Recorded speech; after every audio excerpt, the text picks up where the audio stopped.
We're following breaking news out of Scarborough. A person found dead with gunshot wounds just after 3:30 this afternoon in a wooded area near the University of Toronto Scarborough campus. The homicide unit now investigating. Good evening. The university issued a critical alert in response to the incident. A brief lockdown was in place, but has since been lifted. Students and staff are being asked to avoid the Highland Creek Valley area, and officers are expected to provide an update tonight as part of this developing investigation. CTV's Beth McDonnell is live at the scene this hour with what we know. Beth. Natalie, Nathan, I'm on Old Kingston Road, and this blockade here leads to the University of Toronto Scarborough campus.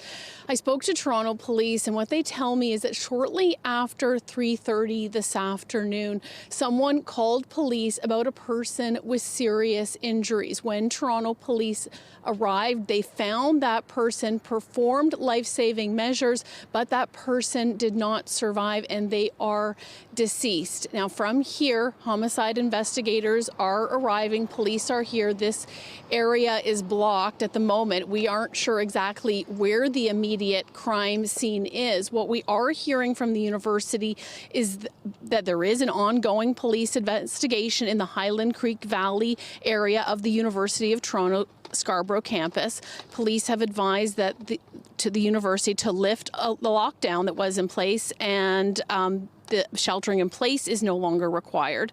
And given this situation, however, they are still telling people to continue to avoid what's known as the valley and the parking lot in the valley.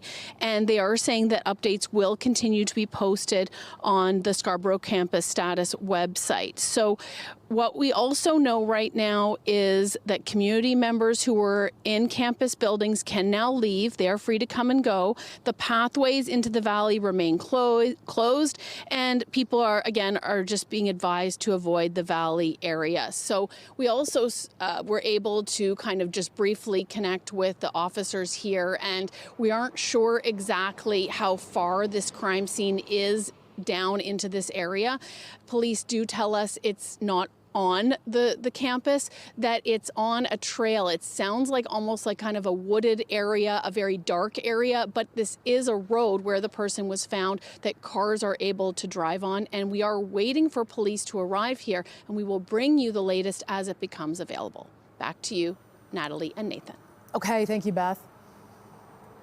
The lawyer accused of playing a role in the international drug trafficking operation of fugitive and ex-Olympian Ryan Wedding was granted bail today. A Toronto judge set bail at more than $5 million and said he believes Deepak Paradkar will cooperate with the justice system, if only to save his own life. CP24, make that CTV, John Woodward was at the hearing today and joins us live with the latest. John. Nathan, lawyer Deepak Paradkar has faced high stakes in court before, but today it was his own freedom and maybe even his own life at stake, as a judge said that this extraordinary case simply has no precedent here. Are you concerned for your husband's safety? No answer today from Mandy Paradkar about the responsibility she has to keep tabs on her husband after he was released on bail on Thursday. Justice Peter Bodden saying if lawyer Deepak Paradkar stays under house arrest with her and puts down $5 million, he can leave the notorious Toronto South Jail, where Paradkar testified several inmates on his range were stabbed in a knife fight, and Bodden said couldn't guarantee his safety. A danger that could pale in comparison to what Paradkar could face on the outside, Bodden said, saying the network of former Olympian turned alleged drug lord Ryan Wedding would probably not help him flee. The troubling reality is that these individuals are more likely to kill Mr. Paradkar than to protect him in exchange for silence, Bodden said. The most compelling reason to believe that Mr. Paradkar will attend court is that it may be the only way to stay alive. The irony unmissable. Paradkar himself is accused of advising Wedding to kill a witness to stop an American prosecution. An informant was murdered in Colombia in January. He's shocked. He's very concerned. Paradkar has commented frequently in the media on his Ontario cases, from the murder of a young father and the extradition of Yahoo hacker Kareem Baratov. Clearly there was pressure by the U.S. That was the case where he appeared opposite Crown lawyer Heather Graham, the same lawyer who sought to keep him behind bars now. Paradkar will wear an ankle bracelet and is not allowed to use electronic devices to communicate with anyone except through his wife. Paradkar's next step is to start his fight to stop the extradition to the United States, where authorities there hope to try him. Bodden said he believed that Paradkar and Paradkar's wife would not disappoint him, looking the lawyer in his eyes, and the last thing he said to him was, "Prove me right." Reporting live from the 361 University Courthouse, I'm John Woodward. Nathan, back to you. Thank you, John. A couple in their 60s are fighting for their lives in hospital after they were pulled from an early morning blaze at a Scarborough home. Fire Chief Jim Jessup saying crews arrived to heavy smoke and flame, heroically entering the home to rescue the two people trapped inside. CTV's Janice Golding has the details. Charred furniture is strewn across a lawn. The home they came from also heavily damaged, blackened walls and blown out windows left in the wake of a devastating house fire. Upon arrival, our crews were met with visible flame and heavy smoke coming out of the second floor. Our crews immediately made entry, started their primary search, and rescued the two occupants from the building from the second floor. Fire crews were called to the scene just before 5:30 a.m. and say they wasted no time, given they'd been advised there were two people inside, a couple in their early 60s who were rushed to hospital via emergency run with critical life-threatening injuries. I'm still in disbelief that this happened. Jamie Smith says he was at work early this morning and listening to the radio when he heard there had been a fire on the street. So I phoned my wife and said that there's a fire on your sister's street. And she went and checked the feed. I guess it was CTV or something that it was on. And then she said, "That's my sister's house." So I left the shop, she left home, and we arrived here. He says when they arrived at the home on Snowball Crescent near Nielsen and Shepherd, they were met by a devastating scene and quickly learned their loved ones were in hospital, the family dog nowhere to be found. They're in the hospital on life support, and their kids are there with them. Smith says two of the couple's children lived at home but were away at the time of the fire. A third child boarded a plane from Edmonton today to be here for her family. Given the severity of the injuries, the fire marshal's office was called in to investigate. However, at this point, it's far too soon to say where or how the blaze started. So I can't comment on smoke alarms or anything that might be linked to the origin, cause, or circumstances. Certainly, the reports I received are the heaviest damage was on the second floor. The fire chief extended Toronto Fire's thoughts and prayers to the couple fighting for their lives, a sentiment echoed by neighbors. So sad. So some guy is a very good guy, right? So sometimes it's a mistake, right? Pretty saddened. I mean, like, because it's so close to Christmas and everything. Christmas just 2 days away. I don't know. Just got to try and help them out as much as I can now. But this year, impossible to celebrate for this Scarborough family. Janice Golding, CTV News. In Oshawa, police are on the hunt for a suspect after a man was fatally stabbed this morning. A home near where the man was found is believed to be linked to the incident, but police would not say how it's connected. CTV's Sean Leathong has the details. A police tent marks the location on John Street South in Oshawa, where a man was found with multiple stab wounds early this morning. He was taken to a Toronto area trauma center where he has since succumbed to his injuries. It was 4:15 this morning when a passerby saw a man lying in the street and called 911. Durham police and paramedics attended the scene. No identity or age of the victim and no arrests. But much of the investigation seemed to focus on a nearby house. So that's part of the ongoing investigation to determine where exactly it occurred. The male was located outside, transported from there, and that's the information we have at this time. Police have also set up a tent in the backyard of the home. One neighbor who did not want to appear on camera said the home is split into two separate apartments, one in the basement and another on the upper floors. They said the upper floors were vacant. Also, she heard yelling very early this morning. Another neighbor says there's been police activity along that side of the road. Time to time, yeah, I do see police on that side. I can't pinpoint which house, but there has been police activity over on that side from time to time. While yet another neighbor says she's growing concerned with the direction of the area. I mean, it's the third one in like 3 years now. There was the shooting at Cash Connections, or the stabbing. There was a shooting last week, now this. It's definitely going up. Durham Police Homicide have taken over the investigation, spending much of the day canvassing the area. They're asking for the public's help in identifying the suspect. So we don't have any suspect information, which is why we're here making this appeal. We are encouraging anyone to call the homicide unit directly. Despite the fact that there is no suspect description, Durham Regional Police say they don't believe there is any danger to the public at this time. But if that changes, they will notify the public. Sean Leathong, CTV News. A shocking moment for a Cambridge family. A car crashed through the front of their home Friday night. Police say the driver was fleeing a ride checkpoint nearby when the car hit the house. The ride checkpoint was near King and Fountain Street. The car crashed into the home on Sharing Street just minutes later. Thankfully, nobody was hurt, but damage to the home was extensive. Christmas ornaments smashed and holiday decor buried under debris. The family says right now they're focused on feeling safe in their own home again. Christmas is certainly going to look a lot different this year, and there was a nice new hole for Santa to come through and give us presents, but we're just grateful that everybody is okay. If you're going to have some drinks, it's Christmas time. Everybody should have fun. Just be safe about it. Obviously, this is the worst case scenario that could possibly happen. This could have turned out so differently for all of the individuals involved, including the driver. I'm shocked that nobody was hurt. A 23-year-old man from Kitchener was arrested at the scene and is facing criminal charges as well as other driving offenses. And in Mississauga, a woman was injured after being struck by a vehicle in a Costco parking lot. A car with significant damage can be seen outside the store near Dundas and Winston Churchill.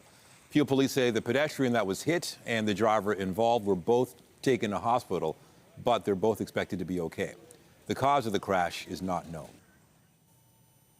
More news in a moment, but first a live look at the city this Tuesday night down at Nathan Phillips Square. It has been cloudy and a bit misty out there, and it will get gusty too, with a special weather statement in effect for strong winds tonight. Lindsay Morrison is here with a look at the current conditions. Lindsay. Yeah, Natalie, a little bit of everything today. We had some heavy wet snow first thing in the morning. That switched over to some rain. We had some fog and some drizzle, like you mentioned. And now it's time for those winds. We are under a special weather statement here in the city of Toronto. Warning of northwest gusts anywhere from 70 to 80 kilometers per hour. That's likely to happen late evening and overnight. The winds not too bad right now. They are still coming out of the west at around 20 kilometers per hour.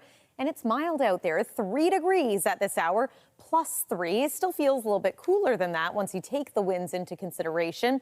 Gone is the active weather that we saw this morning. But yes, behind it, we've still got some cloud cover and a little bit of drizzle in some areas too. Overnight tonight, we drop to a low of about -1 degree. It'll feel cooler than that, thanks again to those very strong winds.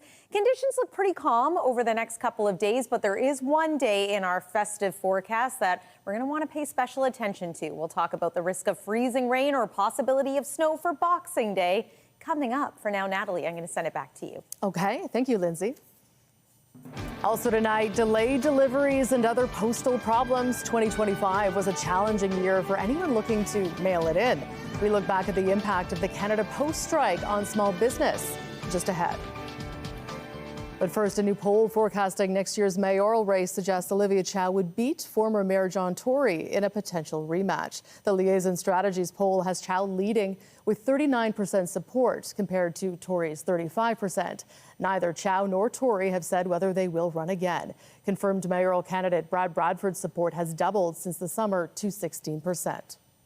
What we've seen since July is he's been doing more events. He's declared he's actually running for mayor. That always helps, telling people what you're doing. And his ratings have gone up as a result. Now we're seeing double the amount of support for Mr. Bradford than we found in July. So he's gone from 8 to 16. Now that's pretty positive movement, but he would have to keep going at that rate for almost all of next year to be able to be competitive. So quite a ways to go just yet. The election is October 26th, 2026. U.S. President Donald Trump's tariffs on Canada and the patriotic response has been named the Canadian Press News Story of the Year. The trade war dominated headlines affecting politics, the economy, and national identity, with nearly 2/3 of Canadian editors and news directors calling it the most consequential story of 2025. Prime Minister Mark Carney led the Liberals to re-election, promoting an elbows-up strategy of Canadian resilience amid stalled U.S. trade talks. The economy took a hit from tariffs but rebounded in the third quarter, aided by trade exemptions under the Canada-U.S.-Mexico agreement. There is growing tension tonight between the U.S. and Venezuela over access to the South American country's oil. Washington has already seized 2 oil tankers and is after a third. But as CTV's Jeremy Sharon reports, the U.S. president's interest in Venezuelan oil could have implications for Canada. Off the coast of Venezuela, sanctioned oil tankers have become the target of U.S. authorities. 2 have been intercepted and seized already, along with millions of barrels of oil, and Washington says it's after more. Maybe we'll sell it, maybe we'll keep it. Maybe we'll use it in the strategic reserves. We're keeping it. We're keeping the ships also. The U.S. has increased its military presence in the Caribbean Sea. Trump ordered a blockade last week, calling it the biggest armada the U.S. has ever had in South America.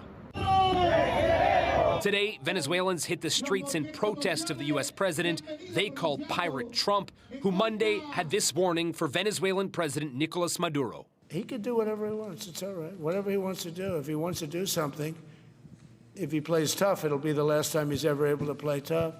Meanwhile, the tension could have implications for Canada.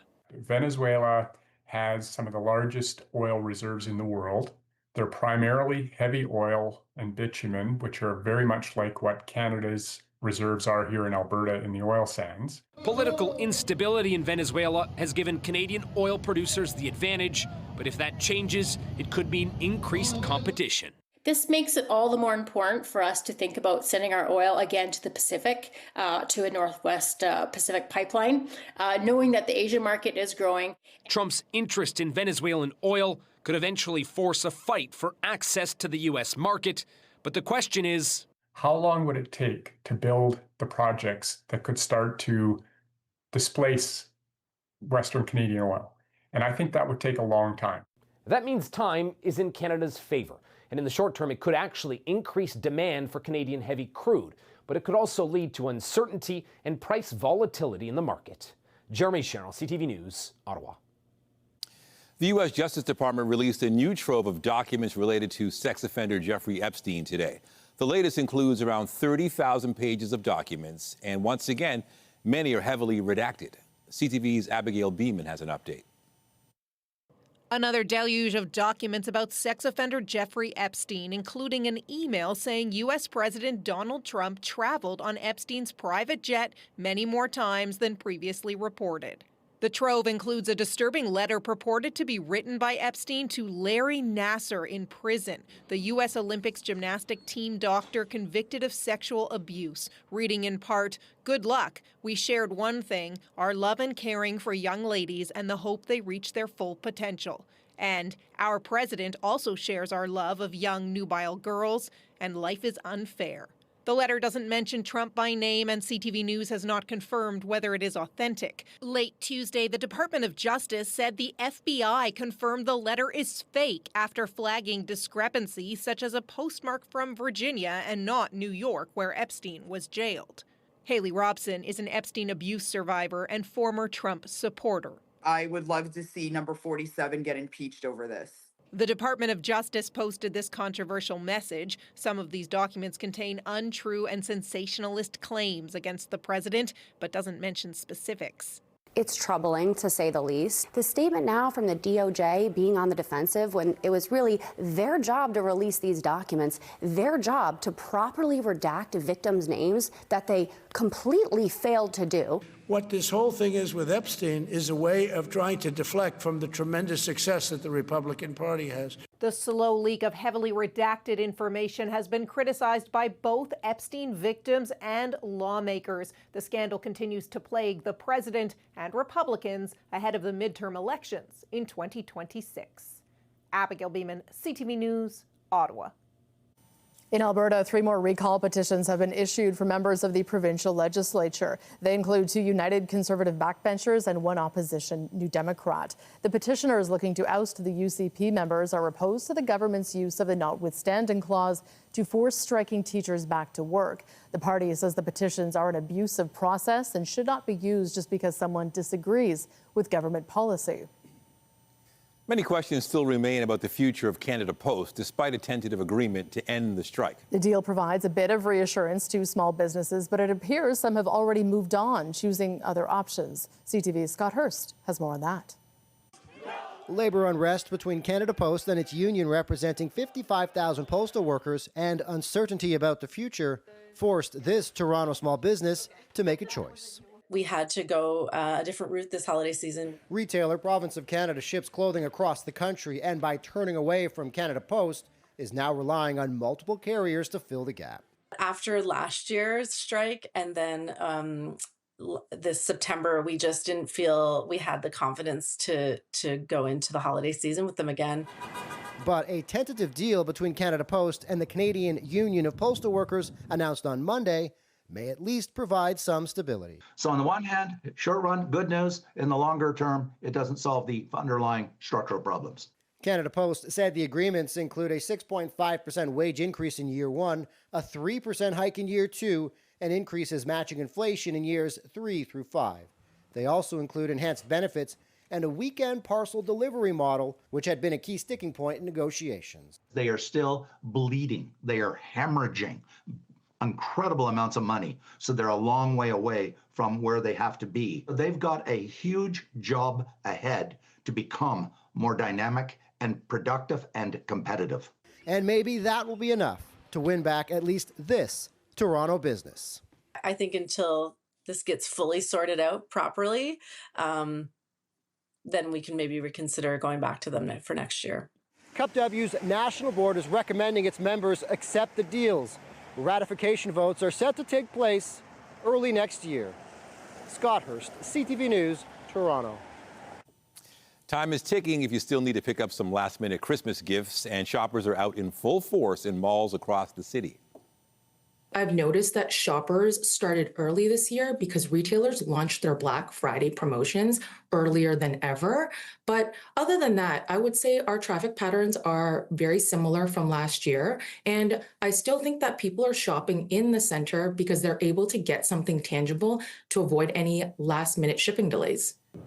Shoppers are being advised to avoid peak hours for a smoother experience. And for those waiting for Boxing Day deals to make a purchase, retail analyst Bruce Winder says some of them have already started.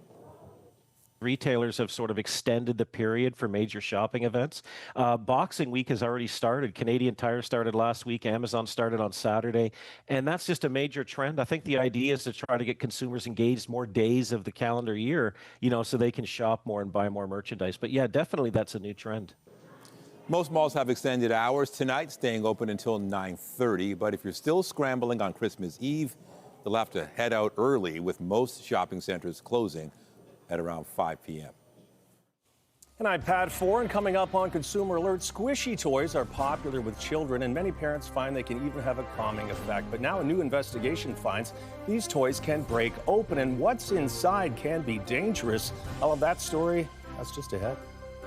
Well, the holidays are here. Tomorrow is Christmas Eve, and if you plan to be out on the roads the next couple of days, conditions are looking pretty good for travel. I know the odds of a white Christmas have lessened in the GTA, especially close to the shoreline of Lake Ontario, but look what comes for Boxing Day. We are looking at the possibility of some snow, but maybe also a period of freezing rain. We're going to take a detailed look at your 7-day forecast coming up. Stay with us, CTV News. We'll be right back. When you see it happen, send it to CTV News. Text 10400 from your screen to ours.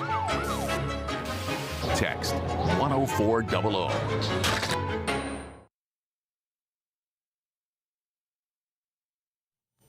If your kids love those soft, squishy fidget toys, the ones you squeeze for stress relief, you might want to take a closer look. A new investigation has found that some of the toys can break open and leak liquids that could be dangerous. Here's Pat Foran in Consumer Alert. Pat. Thanks, Natalie and Nathan. The toys can be fun to use and children play with them for hours, but if they break open, some contain gel that can irritate the skin or even cause chemical burns. Loved by kids, these bright, colorful squishy balls are often marketed as calming sensory tools, but there is a troubling trend. Hundreds of one-star reviews on Amazon saying the toys popped within an hour or broke within 2 hours of playing with it. The sticky gel from some toys left kids with red, irritated, or peeling skin. Reports on the website saferproducts.gov claim children suffered severe skin irritation after their squishy toys burst open. Breakage alone is a concern, but when we saw reports of kids with red or peeling skin and even chemical burn-like injuries, that really raised serious questions, and it made us want to take a look at what's inside of these. Companies don't have to list the ingredients of what's inside these squishy toys.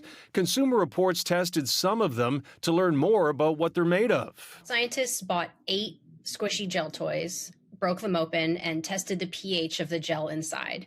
7 had a neutral pH.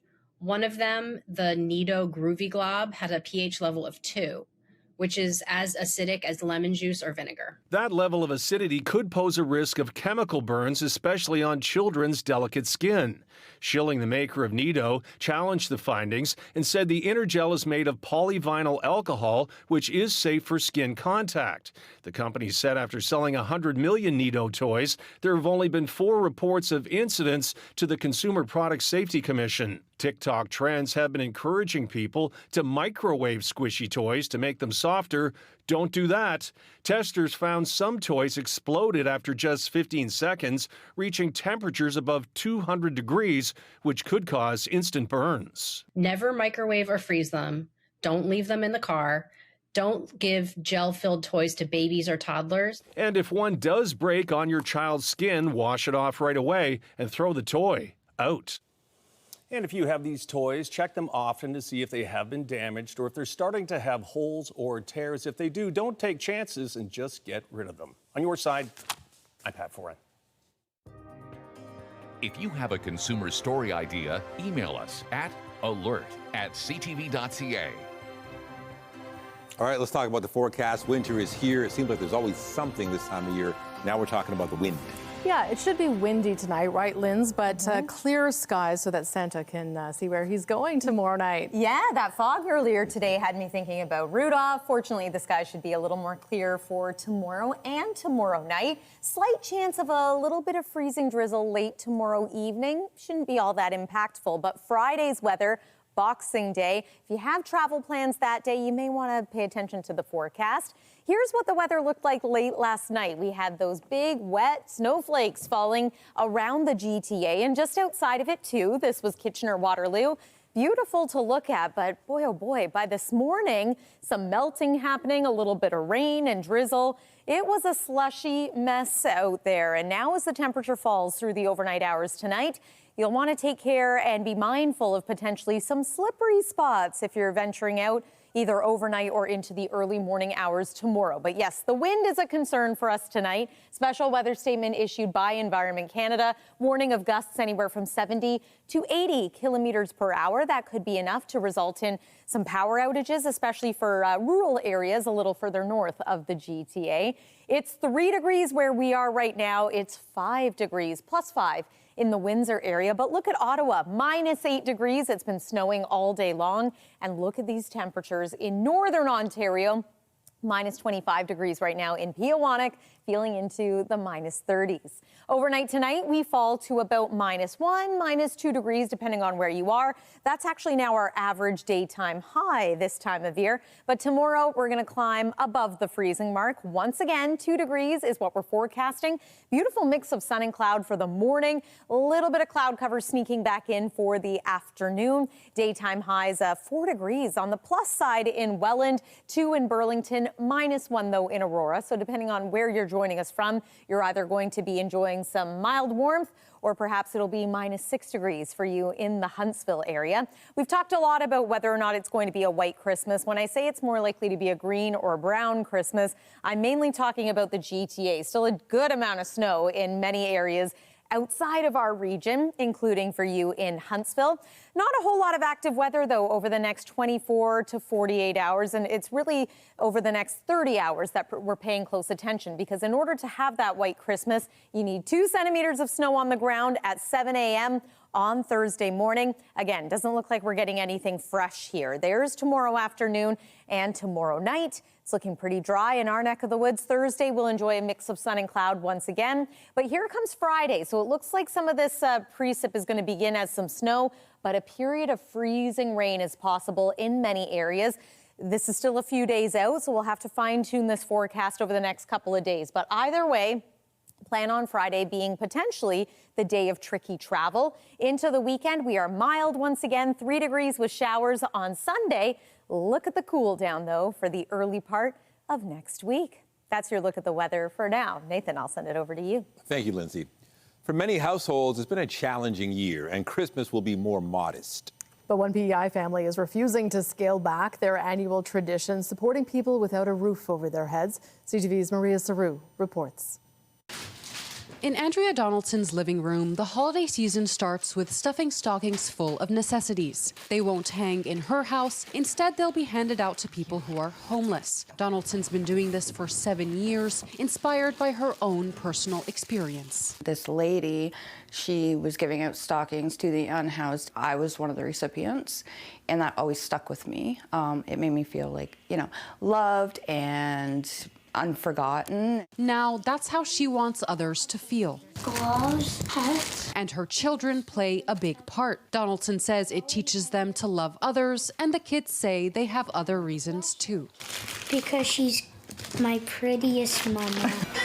Like other families across the country, this Christmas will be smaller at the Donaldsons' house, with fewer gifts under the tree. I had to actually, tell them, this year's going to look a little different, but they still have gifts, so. But there are many more stockings, with at least 50 going out this year, thanks to families, businesses, and organizations that donated, like the Village in Summerside. There's a high risk involved with sleeping outside during the winter months, obviously. We've seen a lot of frostbite situations happen. We've seen people's health decline rapidly. The stockings are filled with hand warmers, hats, hygienic products, treats, and much more. The stockings will be distributed around Christmas Day across Montague and Charlottetown, with whatever's left over dropped off at homes across the island. Maria Saru, CTV News, Murray Harbour. After the break, made by hand to warm the heart. Volunteers spread Christmas cheer at one GTA hospital with gifts for patients who can't be home for the holidays.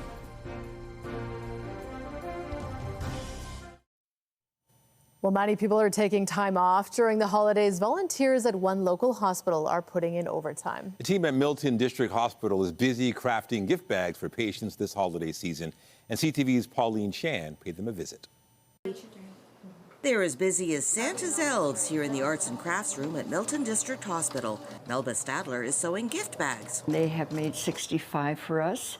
Then the gift shop people go out and we buy the merchandise that go into the bags. Things like playing cards, socks, and toiletries.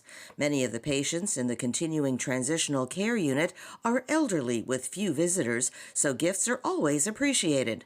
The ladies also make personalized dolls for pediatric patients. We start by cutting out these dolls and sewing them up, and then we stuff them, and we make little gowns for them.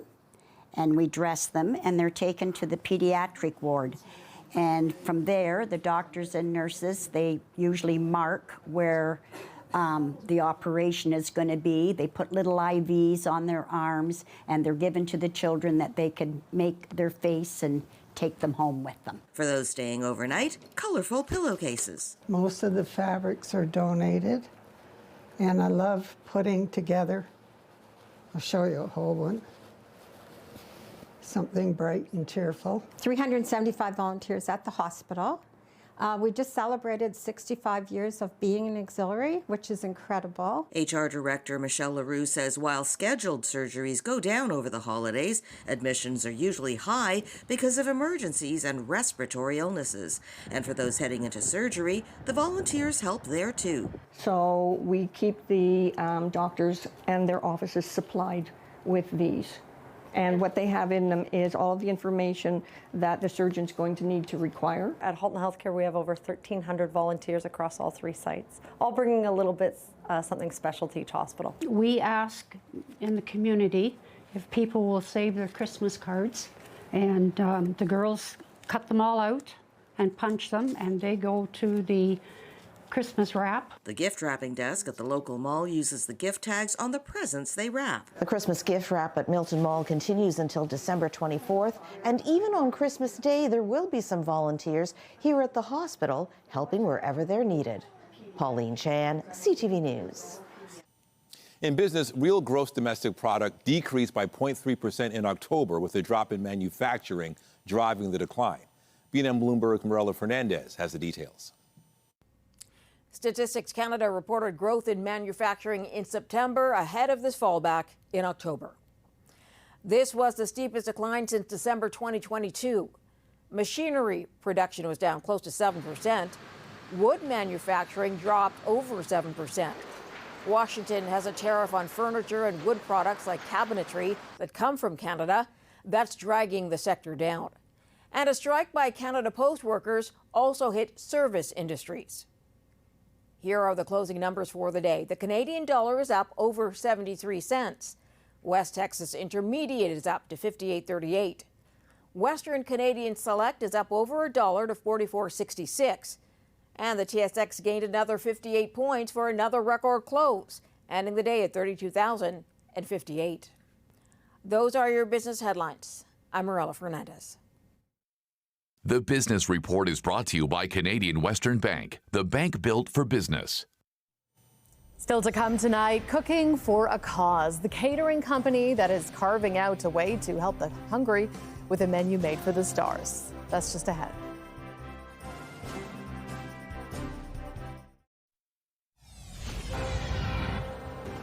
Updating our top stories, homicide police are investigating after the body of a person with gunshot wounds was found in a wooded area near UofT Scarborough campus.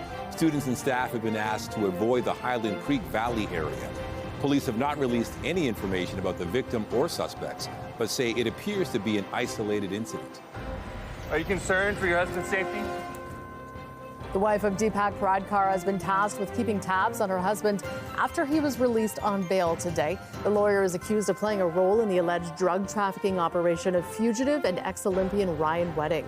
The judge said Pradkar's life may be in danger, with the drug network more likely to kill him than protect him.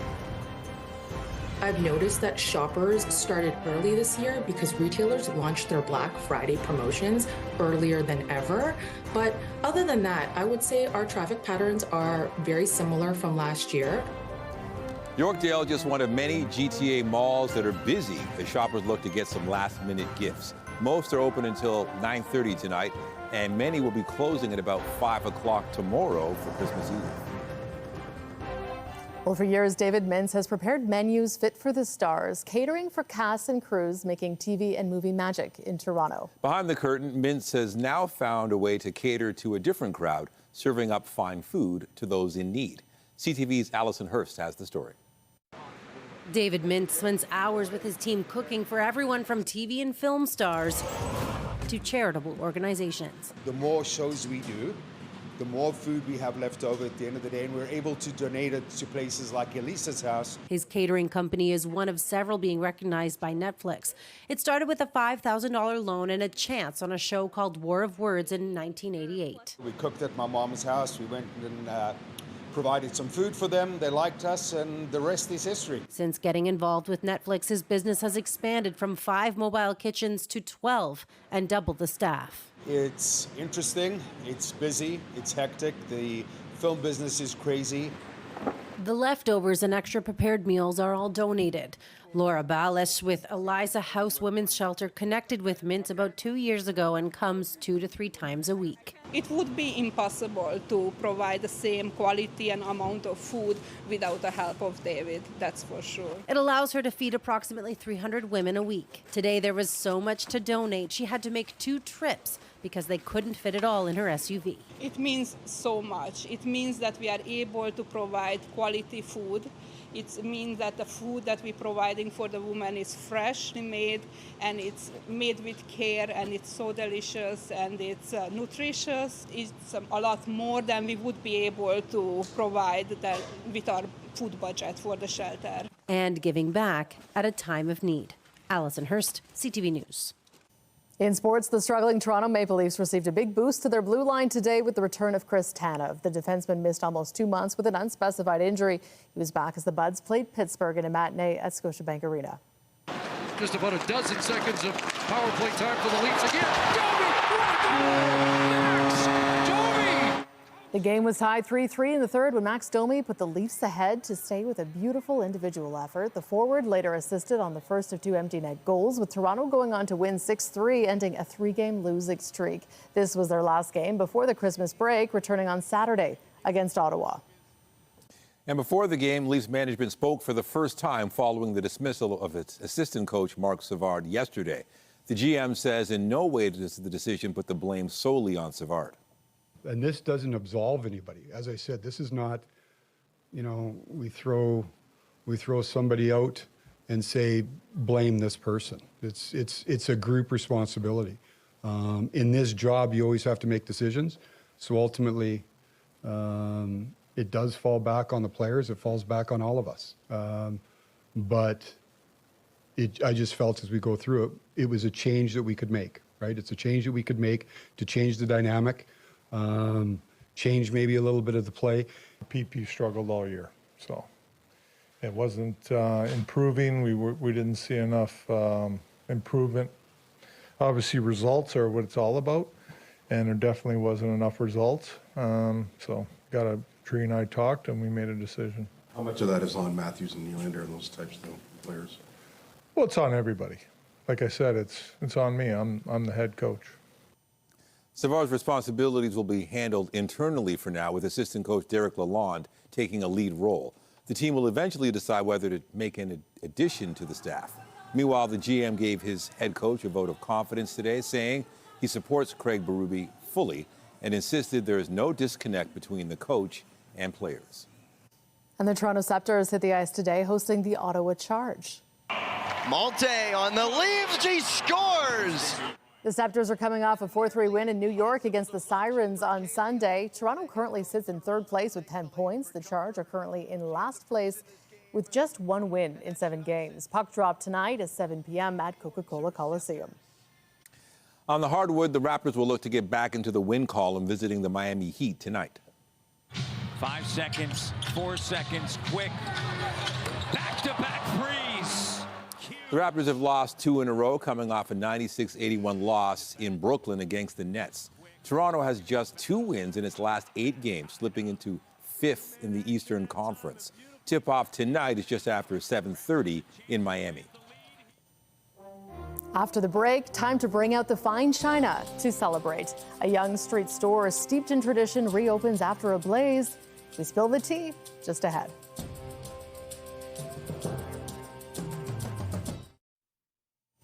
An antique shop that has been a staple in this city for more than 100 years is picking up the pieces after it was ravaged by fire. The family-run store not letting the blaze shatter their century-long legacy. CTV's Carol Charles has the story. It's a big one. Yeah. It's done by John Connolly. Yes. For most of us, we rarely give our plates and serving bowls a second thought. But for Will Hawkridge and his father Albert Hawkridge, it is a lifelong endeavor. This is the Waterford Kennedy Bowl. It was presented to John F. Kennedy by Ireland. The father and son are the proud owners of Hawkridge China on Yonge Street, where so many pieces tell a story. This piece was made by Royal Dalton to commemorate my grandfather's 60th year of working at repairing china. That's right, repair china. No gluing broken pieces or tossing into the trash for this family-owned business spanning 4 generations. This year marking 125 years in business. Founded in 1900 by patriarch Albert Hawkridge, the store has become a Toronto institution and a place for those who are looking for fine china and rare antiques. Most things deteriorate. China doesn't. It could last for hundreds and hundreds of years. People appreciate the stuff that has really high quality, hand-painted things that are more as much art as they are just everyday china. The family legacy almost lost in May of 2024 when the second floor space caught fire.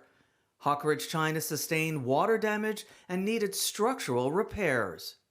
We did our best to get through it. It was a difficult time. Nearly 18 months later, they reopened for business. Father and son back again, working side by side. A lot of family businesses, the next generation or something feels forced into doing it. Whereas William seemed to naturally be drawn to it, the same as I was. He definitely, inspired me to put forth my best effort into things and to always try and have as much passion for what I'm doing as I possibly can. And with determination to offer customers something unique. This dog was put in the James Bond movies in M's office. So I moved towards things that are more unique and, hand-painted things. Each piece is its own piece, right? Because nobody paints it exactly the same again. In the end, this isn't just a shop. It's a family legacy. After decades in business, it now proudly passes to the next generation. Carol Charles, CTV News. All right, let's talk about tonight. I'm sure a lot of concern with the wind. Yeah, there is some concern that winds that are this gusty could result in maybe a few power outages, maybe a little bit of localized damage. So just make sure anything loose is secured around your property for tonight. Jumping ahead to tomorrow, Christmas Eve, here's a look at your forecast.